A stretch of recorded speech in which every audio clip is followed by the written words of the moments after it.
Chers amis, lors de notre dernier entretien, nous avons ouvert ensemble le 6e sceau du livre.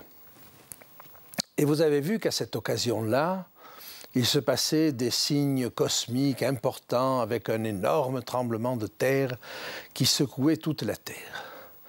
La peur saisissait les hommes et notre texte se terminait sur une question: qui peut subsister? Et à cela, on avait apporté un début de réponse à travers le livre de Joël. En effet, le chapitre 2 du livre du prophète Joël nous parle d'un phénomène semblable à celui qui nous était décrit, c'est-à-dire l'obscurcissement du soleil, mais également la lune qui devient rouge comme du sang.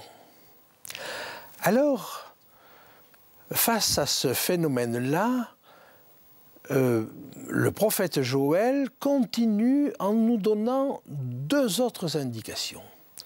Une première indication sur la pluie de l'esprit. Et cette pluie de l'esprit, ce déversement de l'esprit sur le peuple de Dieu est quelque chose qui est immense, parce que ça touche tout le peuple de Dieu. Et nous avions vu qu'à la Pentecôte, c'est-à-dire dans le temps de l'Église naissante, l'apôtre Pierre avait bien compris que ce texte de Joël, du prophète Joël, s'appliquait à son temps. Mais c'était au fond une réalisation partielle, parce que quelques-uns étaient touchés par cette pluie de l'esprit. Elle doit se produire en beaucoup plus vaste, en beaucoup plus grand, à la fin des temps. Et puis il y avait un deuxième élément que nous apportait le livre du prophète Joël, c'était justement ces rescapés qui sont sur la montagne de Sion. Et c'est là la première réponse. Qui peut subsister? Ces rescapés sur la montagne de Sion. Et quand nous allons voir l'équivalent dans le livre de l'Apocalypse, alors c'est en Apocalypse 14, au chapitre 1er, que nous voyons ces 144 000 sur la montagne de Sion. Mais ce texte du chapitre 14 nous renvoie au chapitre 7, c'est-à-dire au moment où ces 144 000 sont scellés. Et c'est ce texte que nous allons étudier. Donc, première réponse, qui peut subsister? Eh bien, c'est la suite du texte qui va nous le donner. Les 144 000. Et j'aimerais vous dire qu'il y a aussi une deuxième réponse. Cette deuxième réponse, nous la trouvons à travers le mot même qui est traduit par subsister et qui en grec est istémie. Il veut dire très exactement qui peut tenir debout. Et nous allons avoir une réponse un petit peu plus loin dans le texte, une deuxième réponse. Et je vous propose de la lire avec vous au chapitre 7 et au verset 9. Après cela, je regardai, et voici, il y avait une grande foule que personne ne pouvait compter, de toute nation, de toute tribu, de tout peuple, de toute langue. Ils se tenaient devant le trône et devant l'agneau, revêtus de robes blanches et des palmes dans leurs mains. Il nous est dit qu'ils se tenaient devant le trône, mais c'est le même mot, istémie. Ils se tenaient debout devant le trône de Dieu. Et donc, si la première réponse est la première partie du chapitre 17, les 144 000, la deuxième réponse à la question n'est autre que cette grande foule qui vient de tous horizons et qui se tient devant le trône de Dieu. Alors, je vous propose, cela nous l'étudierons la prochaine fois, mais pour l'instant, nous allons nous concentrer sur les 8 premiers versets du chapitre 7, et je vous propose que nous les lisions ensemble. Après cela, je vis 4 anges debout, aux 4 coins de la terre. Et ils retenaient les 4 vents de la terre, afin qu'il ne soufflât point de vent sur la terre, ni sur la mer, ni sur aucun arbre. Et je vis un autre ange qui montait du côté du soleil levant et qui tenait le sceau du Dieu vivant. Il cria d'une voix forte aux 4 anges à qui il avait été donné de faire du mal à la terre et à la mer, et il dit « Ne faites point de mal à la terre, ni à la mer, ni aux arbres, jusqu'à ce que nous ayons marqué du sceau le front des serviteurs de notre Dieu. » Et j'entendis le nombre de ceux qui avaient été marqués du sceau, 144 000 personnes de toutes les tribus des fils d'Israël. De la tribu de Juda, 12 000 marqués du sceau. De la tribu de Ruben, 12 000. De la tribu de Gad, 12 000. De la tribu d'Azer, 12 000. De la tribu de Nephtali, 12 000. De la tribu de Manassé, 12 000. De la tribu de Siméon, 12 000. De la tribu de Lévi, 12 000. De la tribu d'Issachar, 12 000. De la tribu de Zabilon, 12 000. De la tribu de Juda, 12 000. De la tribu de Benjamin, 12 000 marqués du sceau. Évidemment, la question qui se pose à nous, c'est qui sont ces 144 000 ? Alors on va essayer de le définir, mais nous n'aurons une réponse complète que la prochaine fois. Avant cela, on va étudier ce contexte.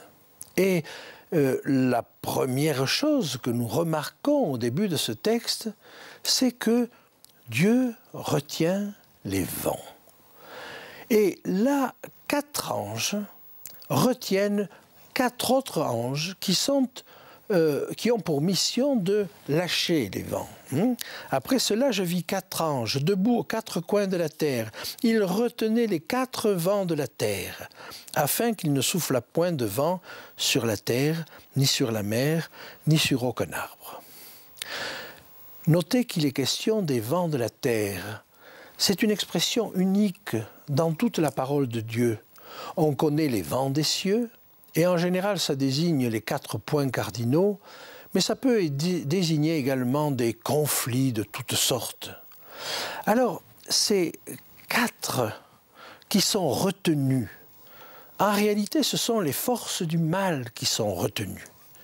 Et nous avons un texte de Jude qui nous l'indique très clairement. Je vous propose de lire avec moi Jude, chapitre 1er, en réalité il n'y a qu'un chapitre, et le verset 6. « Il a réservé pour le jugement du grand jour, enchaînés éternellement par les ténèbres, les anges qui n'ont pas gardé leur dignité, mais qui ont abandonné leur propre demeure. » Il nous faut avoir conscience que Dieu retient les forces du mal.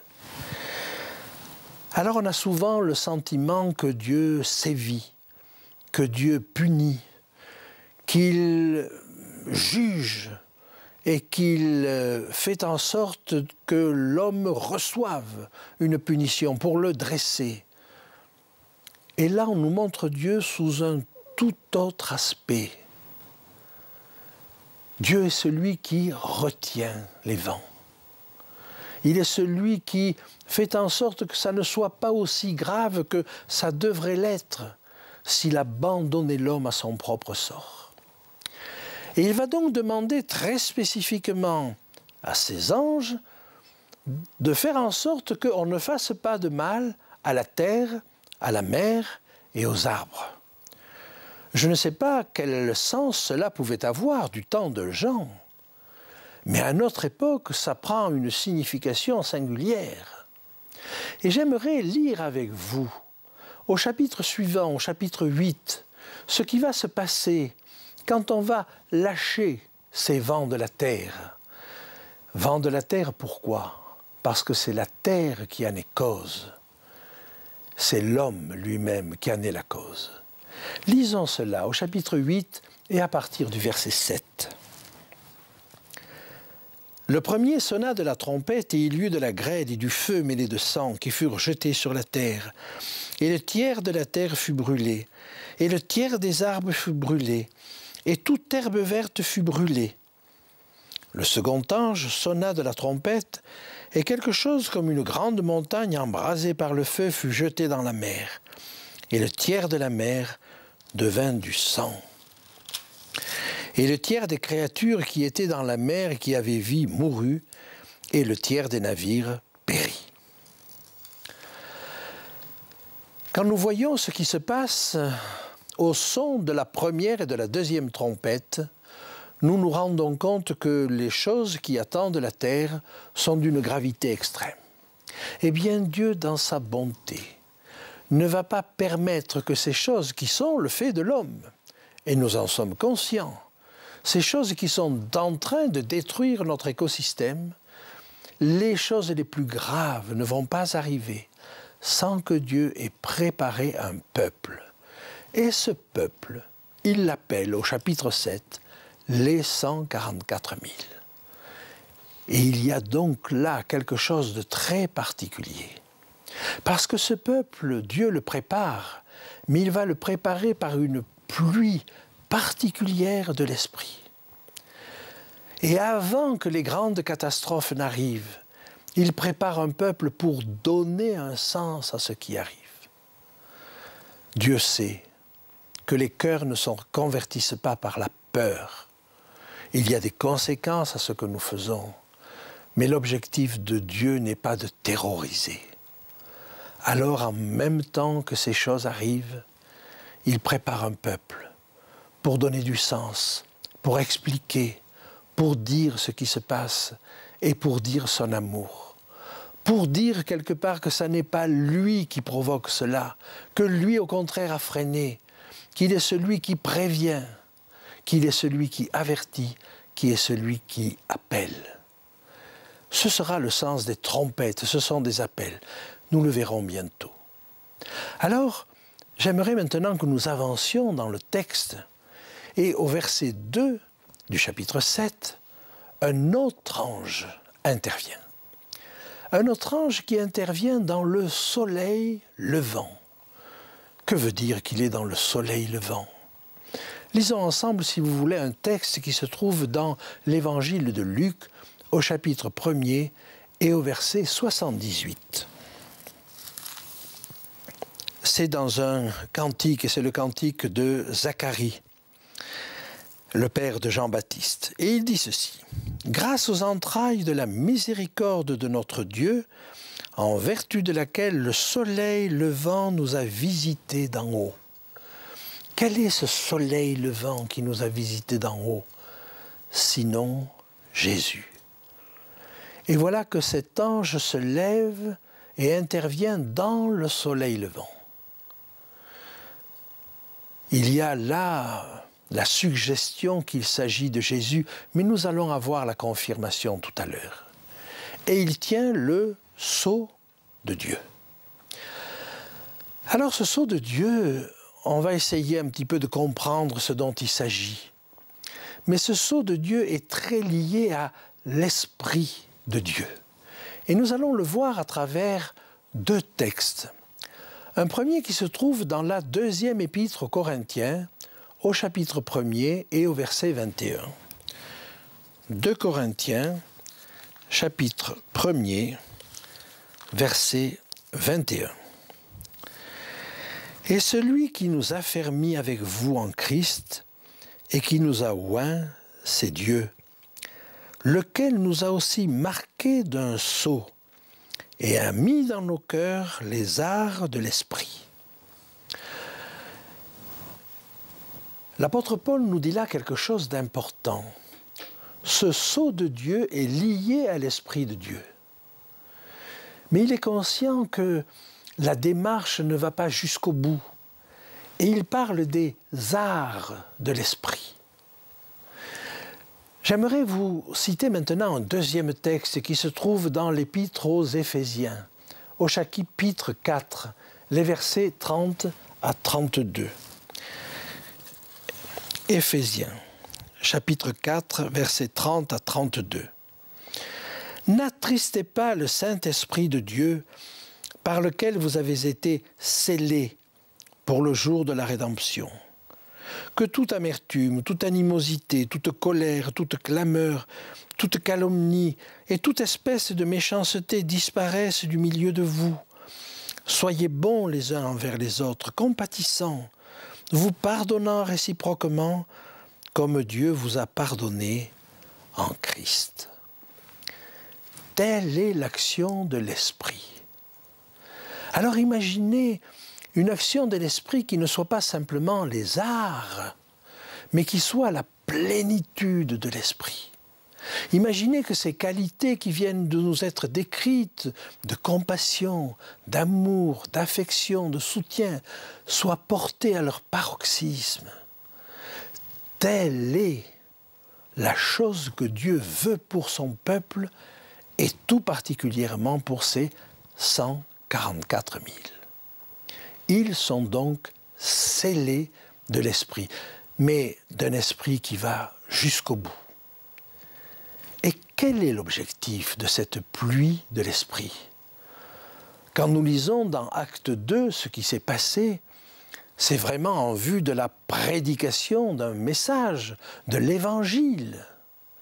Ces 144 000 sont scellés de l'Esprit pour prêcher l'Évangile. Et ça n'est pas pour rien que nous les retrouvons au chapitre 14, des versets 1 à 5, parce qu'à partir du verset 6, c'est l'Évangile éternel qui est prêché. Et cela nous montre quelque chose d'important pour nous.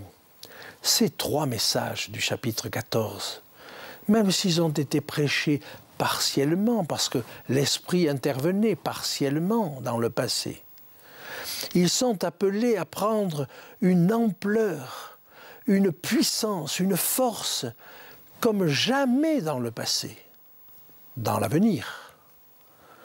Dans l'avenir, le peuple de Dieu est appelé à prêcher ces 3 messages avec force. Alors,